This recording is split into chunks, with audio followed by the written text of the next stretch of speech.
दूसरी तरफ हम देखते हैं सायन को जो टेरेस पे होता है और तभी उसको कॉल आने लग जाता है हीजू का दूसरे नंबर से। सायन को फोन को उठाने बोलता है कि मुझे नहीं लगा था कि मुझे भी तुम्हारा वेट करना पड़ेगा फोन को आने के लिए। तो हीजू बोलती है तुम मेरे फोन का वेट कर रहे थे। तो सायन बोलता है कि हाँ पता नहीं, पर तुम्हारी वजह से ही मैं हीजू को पकड़ पाया था उस दिन। तो हीजू बोलती तुम्हें नहीं पता था, मैं उसे कैसे पता उसके बारे में। और वो बोलने वाली होती है कि तुम्हें एक बात बताऊं, पर सायन बोलता है कि मुझे तुम्हारे बारे में काफी चीजें पता है, तुम्हें मुझे बताने की जरूरत नहीं है। तुम एक लड़की हो जो अपने 20 से 30 के बीच की हो। हीजू ये सुनती है तो बोलती है कि तुम्हें कैसे पता। हीजू काफी ज्यादा शॉक में जाती है। तभी सायन उससे पूछने लग जाता है कि तुम प्रिटी हो। जब हीजू ये वाली सुनती है तो बोलती है कि तुम्हें इससे क्या मतलब है कि मैं प्रिटी हूँ या नहीं हूँ। तो सायन बोलता है मुझे बस फीलिंग है तुम हो सकती हो। तो हीजू बोलती है कि तुम एक मैरिड मैन हो। तो वो हंसने लग जाता है। तो हीजू बोलती है कि तुम हंस रहे हो। तो वो बोलता है कि ये काफी ज्यादा अच्छा है। तो हीजू बोलती है क्या। तो वो बोलता है कि तुमसे बात करने के लिए, तुमसे ही बात करना मुझे काफी ज्यादा अच्छा लगता है, ये काफी ज्यादा पीसफुल है। हीजू उसकी बातों को सुनकर काफी ज्यादा ही कंफ्यूज हो रही होती है और सायन काफी ज्यादा चीजें बोल रहा होता है। उसे काफी चीजें बोलता है जिसकी वजह से हीजू सोच में पड़ जाती है और बोलती है कि तुम ऐसे हो और वैसे भी तुम मैरिड मैन हो। तो सायन बोलता है वो अभी तक सो भी गई होगी।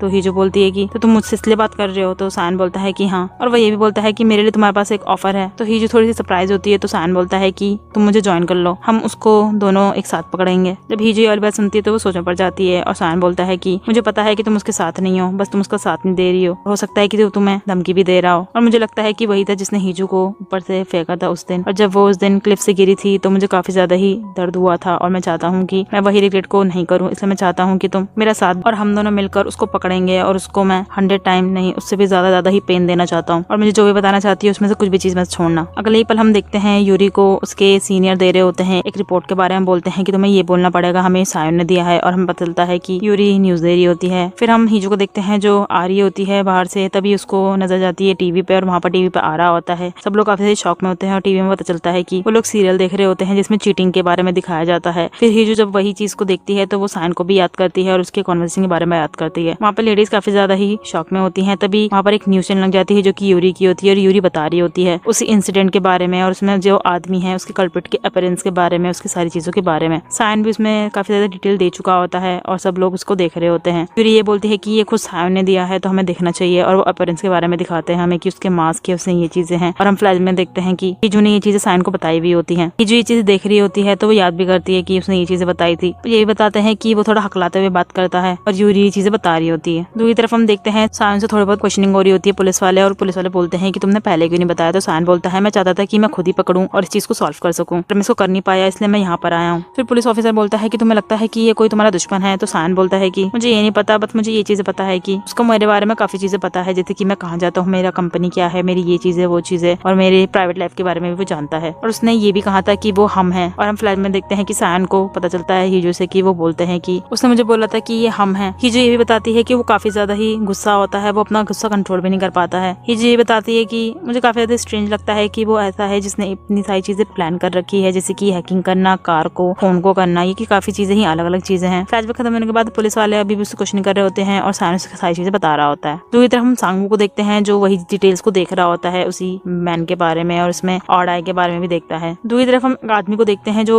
सोजू को पी रहा होता है, पर तभी जब वो न्यूज को देखता है तो वो रुक जाता है। अगले सीन में हम देखते हैं सायन के पेरेंट्स उसे बोल रहे होते हैं कि तुमने ये चीजें इतनी जल्दी क्यों करी, उस पर गुस्सा कर रहे होते हैं और क्वेश्चनिंग भी कर रहे होते हैं। पर सायन बोलता है कि नहीं, मुझे ये करना चाहिए था क्योंकि वो हमारे घर के बारे में जानता है और काफी सारी चीजें जानता है और तुम्हें पता ही है कि हमारे घर में कितने सारे सीक्रेट है। ये वाली बात सुनते ही वो दोनों चुप हो जाते हैं। पर तभी सायन बोलता है कि आपको क्या लगता है कि हीजू के बारे में और किसी को पता है। तो वो बोलते हैं फैमिली मेंबर को तो पता है और किसी को नहीं पता है, और वो और भी चीजें बोल रहे होते हैं। कि तभी सायन के बाबा बोलते हैं कि ये पक्का तुम्हारे उसी को पता होगा, उसी ने ये चीजें फैलाई होगी, तुम्हारे जो दादा है। तो सायन बोलता है कि मुझे लगता है आपको चुप होना पड़ेगा क्योंकि अभी उन्हीं का ही फोन आ रहा है। अगले सीन में हम देखते हैं उसी किडनैपर को जो न्यूज को देख रहा होता है और काफी ज्यादा ही गुस्सा भी हो रहा होता है क्योंकि वो पकड़ा गया और वो मैसेज में किसी से बोल रहा होता है कि मैं पकड़ा गया हूँ, अब क्या करना पड़ेगा। तो वो मैसेज में रिप्लाई आता है कि तुम्हें अभी उस लड़की से फोन लेना पड़ेगा और पाक सायन को अभी थोड़ा सा दूर रखना पड़ेगा। वो किडनैपर काफी ज्यादा गुस्सा हो जाता है और बोलता है कि तुम लोगों को तो कुछ होगा नहीं, मेरा ही कुछ होगा क्योंकि मेरा फेस रिवील हो चुका है। वो काफी ज्यादा गुस्सा हो रहा होता है। दूसरी तरफ हम देखते हैं सायन को जो हीजू के पापा से बात कर रहा होता है और उनको थोड़ी चीजें बोल रहा होता है और हीजू के पापा भी उसको कुछ बोलते हैं। ये भी बोलते हैं कि तुमने काफी ज्यादा केयरलेस चीजें करी है, इसे करना नहीं चाहिए था। सायन बोलता है कि मुझे जरूरी थी और वहां से जा रहा होता है। फिर हम हीजू को देखते हैं जो फोन में देख रही होती है काफी अलग अलग न्यूज़ को और वो अलग अलग आर्टिकल्स को भी पढ़ रही होती है कि तभी वो सायन को फोन करती है पर वो उठाता नहीं है। फिर उसको एक अननोन नंबर से कॉल आ रहा होता है, वो उठाती नहीं है, उसे लगता है कि वो एक किडनैपर है। तभी उसमें मैसेज आता है, वो उसी किडनैपर का होता है जो बोलता है कि तुमने न्यूज़ देखी, तुम ही थी ना जिसने बताया था, मुझे पता है तुम ही हो, पर मैं वो नहीं था जिसने तुम्हें पुश करा है। तुम्हें लग रहा है मैंने तुम्हें पुश करा था पर मैं नहीं था वो, और मुझे लगता है तुमने मुझ पर बिलीव नहीं करा होगा। अब तुम जब बैकआउट हो ही चुकी हो तो तुम्हें ये फोन को रिटर्न करना पड़ेगा और मैं अभी रास्ते में ही हूँ, तो तुम्हें अपना जो डोर है उसे खोलना पड़ेगा। तभी उसके डोर नॉक की आवाज आती है, वो जल्दी से जाके उसे बंद करने लग जाती है। वो काफी डर जाती है, रो भी रही होती है, अपने आप को छुपाकर बैठ रही होती है कि तभी उसे सायन की आवाज आती है। और जब सायन गेट खोलता है तो उसके बाद जगह के गले लग जाती है और सायन भी थोड़ा बहुत उसे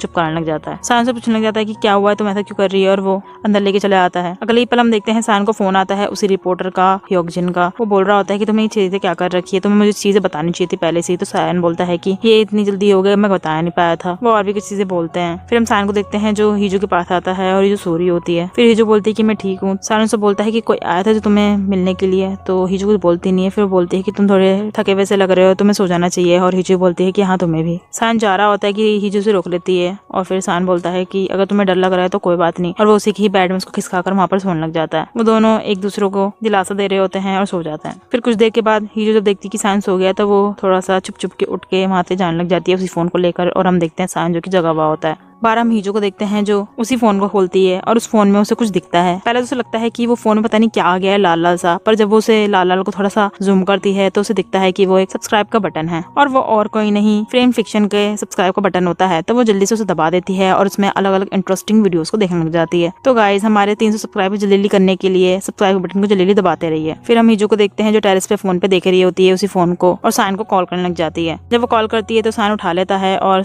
हीजू से बोलने लग जाती है कि मैंने न्यूज को देखा, पर मैं एक चीज के लिए क्यूरियस हूँ कि तुमने अभी तक मुझे पकड़ा नहीं है, तो मुझे कब पकड़ोगे, क्योंकि मैंने उसको आखिरकार हेल्प तो करी है ना उस किडनैपर को, तो अब मुझे पनिशमेंट मिलेगी या फिर इन्वेस्टिगेशन, तुम्हें बताना चाहिए। सायन ये चीजें सुन रहा होता है और हीजू की आवाज आती है जो बोलती है कि तुम्हें ये फोन भी तो चाहिए होगा, वैसे भी ये एक बहुत बड़ा ही एविडेंस है। जब ये सुनता है सायन तो बोलता है कि तुम मुझे दोगी, अगर मुझे जरूरत है तो तुम मुझे दे सकती हो। तो हीजू बोलती है कि शायद अगर तुम उसे पकड़ लोगे तो मैं शायद तुम्हें दे पाऊँ। तो सायन बोलता है कि तुम मुझे दिखाओगे अपने आप को सामने। हीजू थोड़ी देर के लिए रुकती है, आंखें बंद करती है और बोलती है ठीक है मैं तुमसे मिलने के लिए रेडी हूँ। और सायन चुप रहता है। फिर हीजू बोलती है कि मैं तुम्हारे पास खुद आऊंगी, और सायन फिर चुप रहता है। फोन कटने करने के बाद हीजू अंदर की तरफ जाने लग जाती है और वो बोलती है अपने आप से तुम कौन सा एक्सप्रेशन दोगे जब तुम मुझे देखोगे कि मैं ही हूँ जो तुम्हारे साथ इतने सारे खेल खेले, तुमसे ये चीजें बातें करी थी मैंने, तुम मुझे छोड़ दोगे या फिर अवॉइड करोगे या फिर क्या हो सकता है मुझे पता नहीं है। हीजू अपने रूम के बाहर होती है और बोलती है कि अब वैसे भी मैं तुम्हें जाने नहीं दूंगी, और वैसे भी अब मैं तुमसे भागूंगी नहीं, मैंने काफी ज्यादा ही स्ट्रगल करने दिया है तुम्हें, अब मैं तुमसे मिलकर ही रहूंगी। अब अपने रूम से अंदर जा रही होती काफी ज्यादा ही हिचकिचाते हुए, डरते हुए, और जब अंदर जाती है तो रूम उसे खाली दिखता है। वो इधर ढूंढने लग जाती है और फिर फोन भी करती है सायन को और बोलती है कि तुम कहाँ पर हो। और अगले ही पल हम देखते हैं सायन का उसे आवाज आती है जिसमें वो बोलता है कि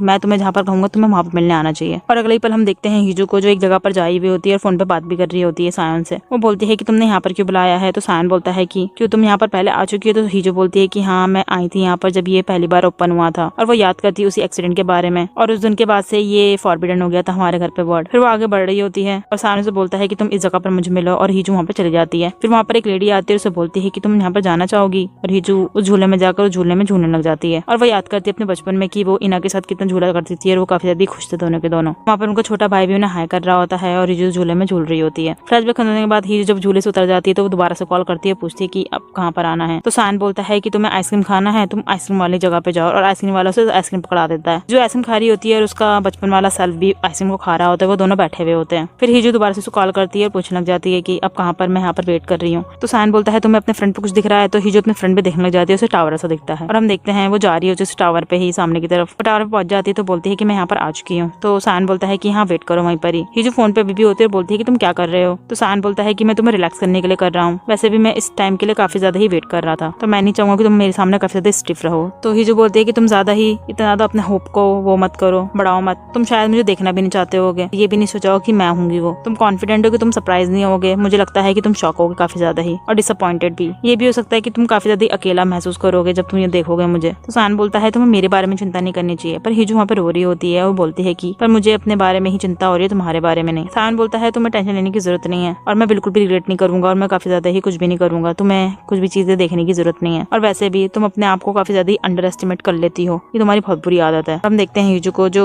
सुन रही होती है, तभी उसके पीछे सायन आ जाता है और वो ये भी बोलता है सायन की ये तुम्हारे लिए बिल्कुल फिक्स करता है हूँ हीजू। और हीजू से देखती है पीछे मुड़ के तो वो सायन होता है और उसके हाथ से फोन गिर जाता है। सायन फोन को उठा लेता है और बंद करता है। हीजू से अभी भी देख रही होती है और सायन से बोलता है कि तुमने जो भी हार्ड वर्क करे उसके लिए थैंक यू। जब हीजू से देखती है तो वो बोलती है कि तुम्हें सब कुछ पता था, और हीजू रो भी रही होती है तुम्हें कब से पता था, मतलब तुमने ऐसा मुझे क्यों करा, तुम्हें मतलब बताना चाहिए था। वो काफी ज्यादा ही पैनिक भी कर रही होती है, तुम मुझे अब तो नफरत करते होगे। पर सायन बोलता है कि मैं तुम्हें नफरत नहीं करता हूँ, और वैसे भी मैं तुम्हें नफरत कैसे कर सकता हूँ। वो दोनों रोने लग जाते हैं वहाँ पे काफी ज्यादा ही, और काफी ज्यादा इमोशन सीन भी होता है। सैन ये भी बोलता है तुम्हें क्यों लगता है कि मैं तुमसे पसंद नहीं करता हूँ और ये ऐसे कैसे भी हो सकता है मैं तुम्हें पसंद नहीं कर सकता हूँ। वो एक दूसरे को देख रहे होते हैं काफी ज्यादा इमोशनली और आगे बढ़ते ही वो एक दूसरे को किस करते हैं। एपिसोड यहीं खत्म हो जाता है। तो आपको क्या लगता है अगले सीन में क्या होने वाला है? वो दोनों इस किडनैपर को पकड़ पाएंगे या नहीं? कमेंट में लिख के जरूर बताइएगा। आगे जाने के लिए स्टोरीज को हमारे चैनल को सब्सक्राइब करें और लाइक करना ना भूलें। नेक्स्ट एपिसोड देखने के लिए राइट क्लिक करें एंड चाइल्डहुड राइवल्स की लव स्टोरी देखने के लिए लेफ्ट क्लिक करें।